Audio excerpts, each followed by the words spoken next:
So when you reach 100,000 subscribers on YouTube, you qualify to receive a YouTube play button, one of these. And a lot of people will call it lame, but even the coolest cat out there would agree it's at least kind of neat to get this. I don't know if I would cry over it, but I know I remember when I got mine from my main channel. At the time, it was called MTG Headquarters, so that's what it says on it. But now it's called Unsleeved Media. I thought, I guess if I could quote myself when I got it, it was kind of like, "Hey, this is pretty neat. Hey, that's pretty good."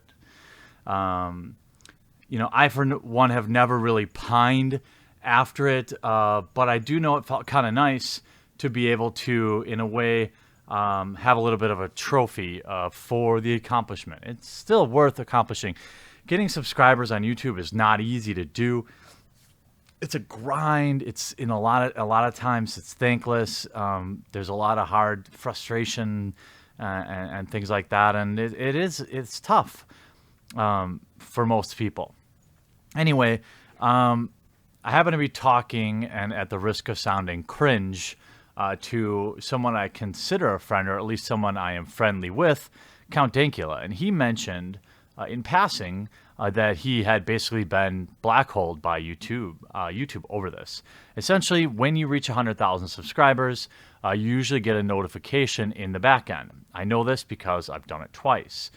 He had reached out to YouTube, I guess, on the issue, and they basically kept saying, "Well, we're looking into it. We'll get back to you. We're looking into it." In that period of time, YouTube also manually demonetized every single one of his videos. Not just like requests for appeal, but they became confirmed after manual review. Even the most benign videos, clearly his channel was targeted for removal by them. And I think he has since, on his latest couple of videos, have been monetized, but all of his previous ones were demonetized. So he lost all of his income like that. And again, this was several weeks ago, and in our conversation, we were both pretty sure he just wasn't going to get one.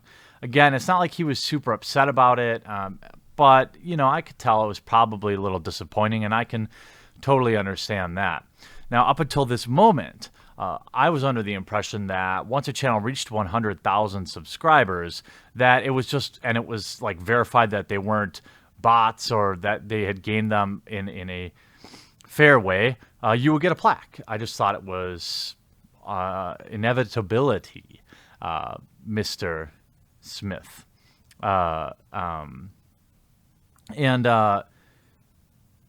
It isn't. Apparently, after I talked to him, there is apparently some editorial review. But after a light amount of digging, I found basically this statement. Creator awards are given at YouTube's sole discretion, and we recognize creators that have played by the rules. That's the first sentence.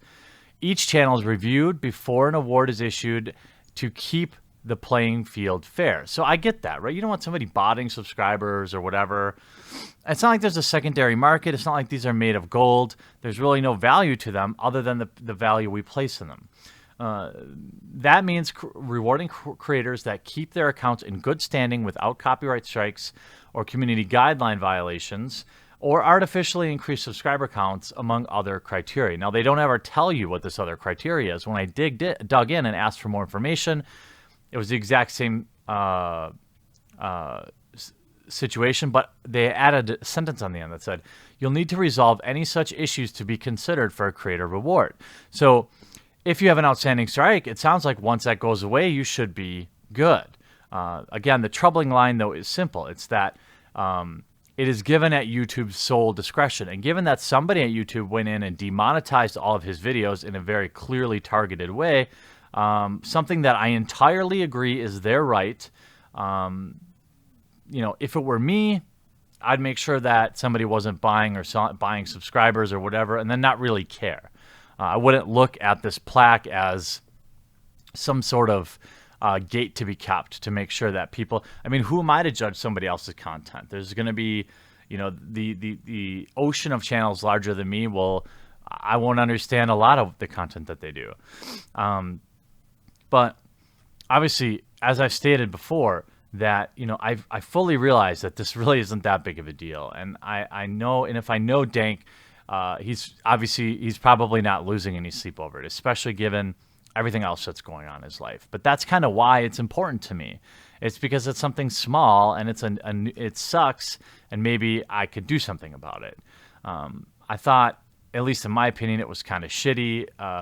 And since I can't change the insanity of the UK government, prosecuting people for potentially basically offending people, and it's really not like H3. H3 is going to speak out about this.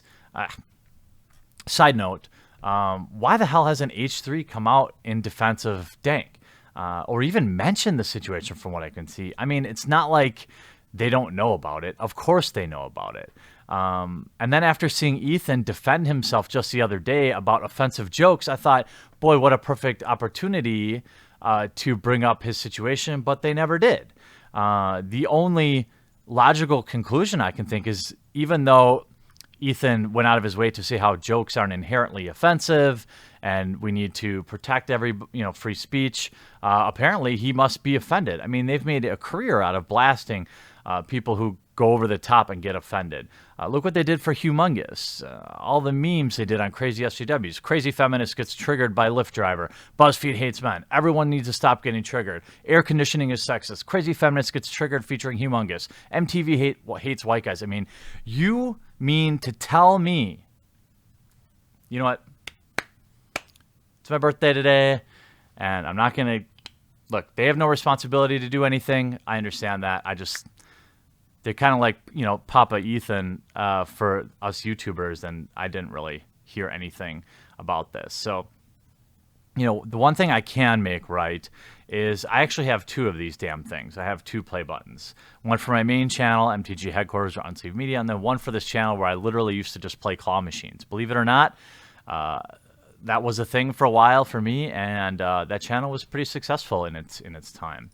And I didn't really want to give him one that was just laying around. That didn't feel weird. I mean, that didn't feel like good. You know, obviously this isn't going to change his life or anything, but sometimes when things are crazy, you know, it's good to have a little distraction. Maybe it'll brighten up his day a little bit. So I actually told Count Dankula that I wanted to mail him a little care package, something that I thought, or that he must think is some sort of magic cards. If you don't know, him and I have a common hobby, and that's Magic the Gathering. We've done some joint videos about Magic the Gathering on my other channel, and so that's probably what he's expecting. But I actually found the original packaging, the original letter. So he'll get the original letter from Susan Wojcicki. And through my, I mean, I did the best I could with my craftsmanship, folks. But there it is. Congratulations, Count Dankula, on surpassing 100,000 subscribers. Now, I know you have like 160,000. You have much more than even I have here on the quartering. But, you know, I didn't find you through the video most people think. I found you through the joy of dankening as a fan of Bob Ross. And so by the time he might see this video, he might not. But by the time any of you see this, this will be in the mail in a box, along with some other goodies to hopefully try to brighten up his day a little bit. I know it's not the same thing coming from YouTube, but this plaque means something to me. And so giving it to him, hopefully that'll mean something. I want it to matter to him. I want it to be his plaque, because YouTube's probably never going to give him one. So now you got one, buddy. Display it proudly, or, you know, use it as a paperweight, whatever.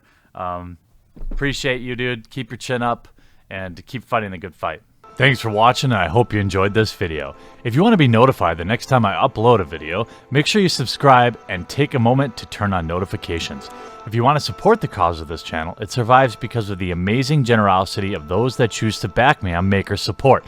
The link is in the description, and hopefully you'll consider backing today.